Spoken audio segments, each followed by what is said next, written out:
Hi, Rural Pastors. Steve McVeigh here with Dirt Roads Network. Hey, I want to talk to you today about a very important subject. And I know you're busy. I know you have a lot going, but I think that this could save you a lot of heartache.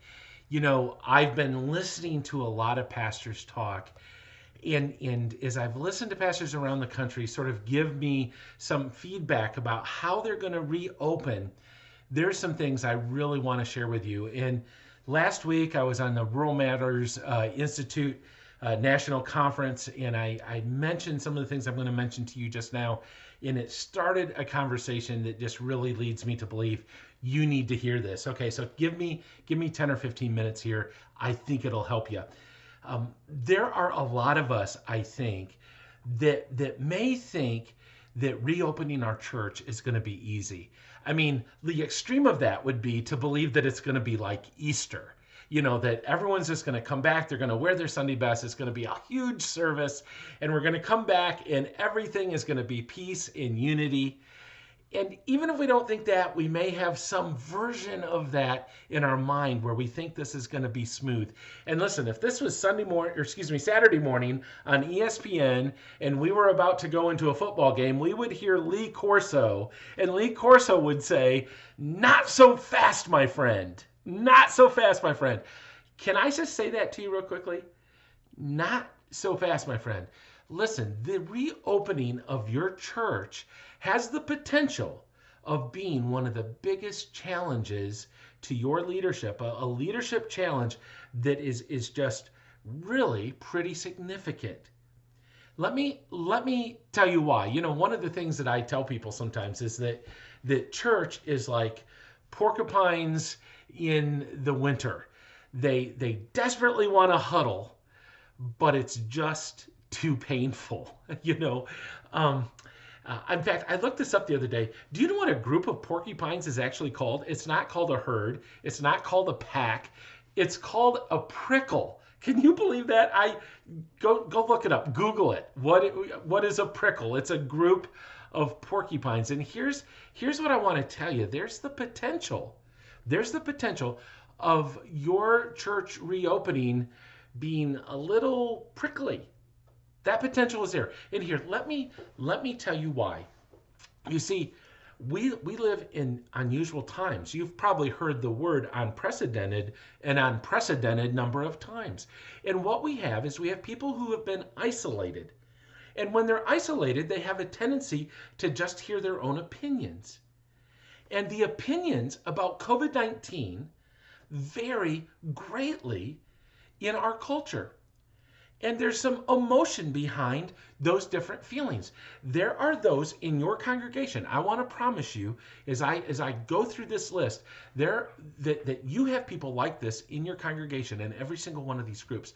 There are some people who truly believe that this entire thing is somehow a scam or a conspiracy or something. Maybe it's because of their political belief. Maybe it's frankly because it is so hard to find any reliable source that gives us just facts. Everyone gives us spin, and so it leaves you to try to find your own facts. And so there's conspiracy theories and all those kinds of things. There are people who don't really think this is real. Then there are those who think it's real, but think that it is just a giant overreaction, and that if we would just all live normal, we would deal with it and it would be over. They use words like like herd immunity and things like that. Then there are those that you have in your church that see this as being a very dangerous situation. Maybe it's because they have loved ones that are compromised, or maybe it's the news sources that they watch focus on that more, or for some other reason, they just really believe this is a serious issue. And when they see people not taking it serious, they're hurt by that or offended by that. And then you have another group of people that are your healthcare workers. Your healthcare workers are tired. They've been fighting the battle. They are on the front lines. And some of them, I'm just promising you, some of them, if they're exposed to some of these other ideas and those ideas are not presented with grace, there's going to be hurt. I mean, they're giving their all to protect their community. And some of them have told me that they feel like their community is attacking them, especially those who find themselves in positions of having to make decisions about local policy. They're finding people who have these other opinions in the world being ungraceful towards them. And then you, rural pastor, in a setting where everyone's voice is amplified, in a setting where unity is important, in a setting where that person who is contrarian has a louder voice than perhaps in a city church, you're being asked to reopen your church. And I'm telling you, it could be a leadership challenge. And so what I'd like to do is suggest just 2 or 3 things for you today to think about, things that you can do that can really make a difference. And the first one, it might be too late for this, but if you haven't done this already, please stop everything. Hold the phone and do this. Communicate with your congregation how you're going to make the decision before you make the decision. I want to say that again. Communicate the process. Communicate who you're going to rely on, how the decision is going to be made. How are you going to work out the reopening plan? What is the process? And let me tell you why. There's really 2 strong reasons why to do that. First of all, we live in a culture, we live in a world in which people, when they're presented with a fact or an opinion or a decision, they have learned that what they're supposed to do. I mean, this is a worldly mindset, but it is a mindset that many people have. They look at that opinion or they look at that fact as it's presented. They look at that decision. They decide if it agrees with their story. They decide if it agrees with what they want to believe. And if it does, then they accept it.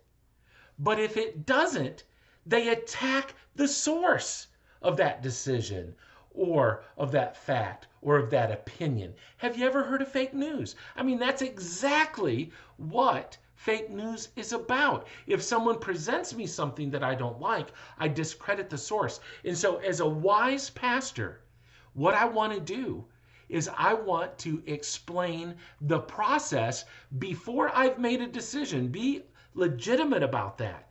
Explain the process, get some buy-in to the process, because here's what I know. Whatever decision is made, there are going to be those who disagree with it. There are going to be those who might even be hurt by it some. There are going to be those who want to shrink back because of it. But I want them to buy into the process. The second thing, and this is just sort of a sub-point, is that rural people, agrarian people especially, understand process more than they do timelines.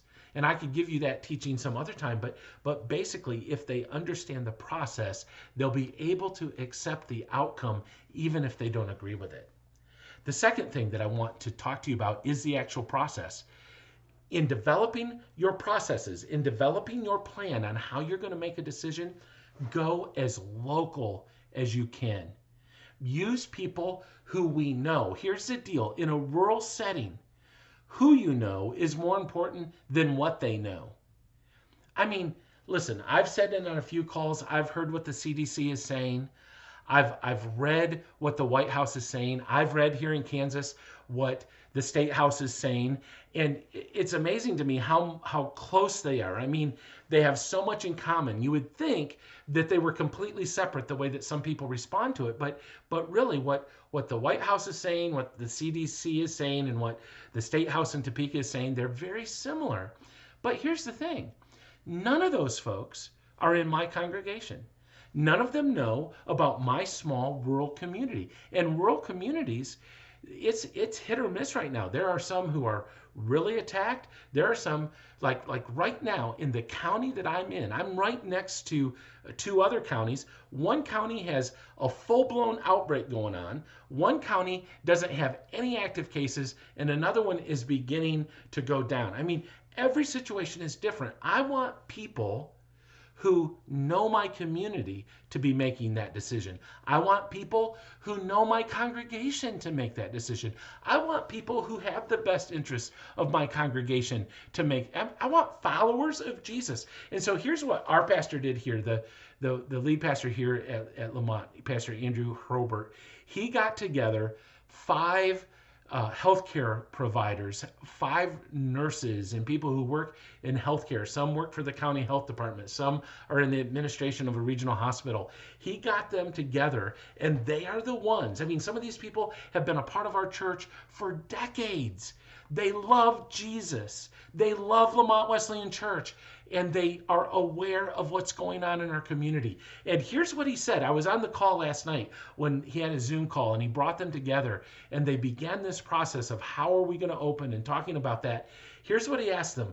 If the White House had not issued any orders, if the State House had not issued any orders, if there were no government guidelines, when should we open and how should we open? I mean, if that wasn't the issue, when and how? And listen, it's not that we want to disobey government. That's not it at all. To the best that we can, we believe in honoring the government and doing what is right and loving people, all those types of things. But listen, I want to hear from local people who love Jesus what we should do. And then when I explain that decision, when that decision is announced, it isn't President Trump said this or Governor Laura Kelly said this. No, it's Joe. You know Joe, the guy who's been in our church all these years. This is what advice he gave me. The third thing that I want you to do quickly, and I want to move fast here. I know you have so much going, but if you can, and you can using Google Docs or Google Forms, whatever, survey your congregation about how they're feeling. And then share those results the best that you can. You see, here's what you would like to do. One, you need to hear your congregation. You need to hear where they are. There are people who even are going to disagree with you, but that's perfectly fine. Listen, our people are hurting. I mean that. And if I didn't say this earlier well enough, I want you to understand it. The people who think that this is a conspiracy, the people who think that this is a giant overreaction, the people who think that we haven't done enough are healthcare providers who have a variety of opinions. Those people are our brothers and sisters, and all of them are hurting. All of them at some level are grieving. All of us have been hurt by this. We need to be people who can listen to people who disagree with us and hear their hurt and hear their pain. And when they express their opinion in strong ways, understand that it is often grief and hurt that is fueling that passion. And don't be put off by it. Love them anyway. So the survey allows them to be heard. But then it also, by making the results public and sharing the results the best you can. I mean, you have to protect some anonymity and all that kind of stuff. But by sharing the results, you also help them see that there are people who are fully devoted followers of Jesus Christ who do see things differently than them. Which leads me to the last thing. This is so important. Pastor, you are a shepherd. You are someone who is called to disciple your congregation. And your congregation lives in a world in which the worldly mindset is divisive. The worldly mindset is attack. The worldly mindset is to absolutely demolish people who disagree with you. And listen, that is not the Jesus way. This situation provides you with an opportunity to disciple your congregation, to teach them the difference in between the way the world thinks, to get them to understand that Fox News and CNN and all those other divisive voices, those do not have the Spirit of Christ in them. That isn't how Christians behave. Here's how Christians behave, and I encourage you to use this passage as you confront any worldliness. That's the old-fashioned term I grew up with anyway. As the thought patterns of the world work their way into your congregation, here's how you confront them. Use Philippians chapter 2, where the Apostle Paul, having talked about the fact that Jesus died for us, he says, make my joy complete by being like-minded, having the same love, being one in spirit and purpose. Now, some people, when they read that, in some of your translations will say the same mind. Sometimes people confuse this passage to be saying that we have to agree on things. But this isn't talking about agreeing on things. This is talking about having the same mindset, being of one mind, being of one spirit. And what is that spirit? Do nothing out of selfish ambition or vain conceit. I mean, don't bring your personal agendas to church. That's what this passage implies. And don't come at it with a sense that you're the one, vain conceit, that you know more than anyone else. I mean, Pastor, this is your opportunity to do some discipleship here. But instead, in humility, think about this as you think about those groups that I've mentioned, and that's sort of a spectrum. But think about this. But in humility, consider others better than yourselves. Each of you should look not only to your own interest, your own rights, but also to the interest of others. Pastor, lead, disciple during this time with gentleness, with calmness. Don't overreact to those who are hurting and vent and express their frustrations in ways that might even seem like as attacks on you, but instead lead and disciple and point people to this passage. That rather than us being prickly when we come together, that even though we disagree, even though we have some different perspectives, that this is an opportunity for us to live out what Jesus says. Because listen, the Spirit of God is being poured out on rural America right now. And I believe rural America needs to see a witness. And what did Jesus say? When we love one another, our love for one another is our witness. And so we can witness to our communities in this divided time by showing unity in the way that we reopen our churches. Listen, that's my prayer for you. I really appreciate you taking the time to watch this today. And my prayer for you, and I am going to pray as we end here, my prayer for you is that God will give you wisdom. Heavenly Father, in James chapter 1, verse 5, we read that if we need wisdom, we should ask of you, and you give it to us generously without finding fault. You don't criticize us for what we've done so far. You just give us wisdom if we trust and if we believe. So, Father, I'm praying for the rural pastors across this country as we reopen our churches, that you would give us wisdom, and that we as wise shepherds would disciple our congregations, and that we, because of our unity, would be a witness to the resurrection, to a world that is struggling and a world that is divided. I pray that in Jesus' name. Amen. Hey, I love you, rural pastors. That's why Dirt Roads exist.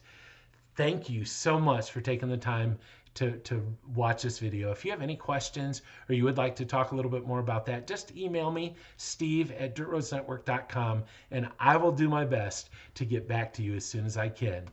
God bless.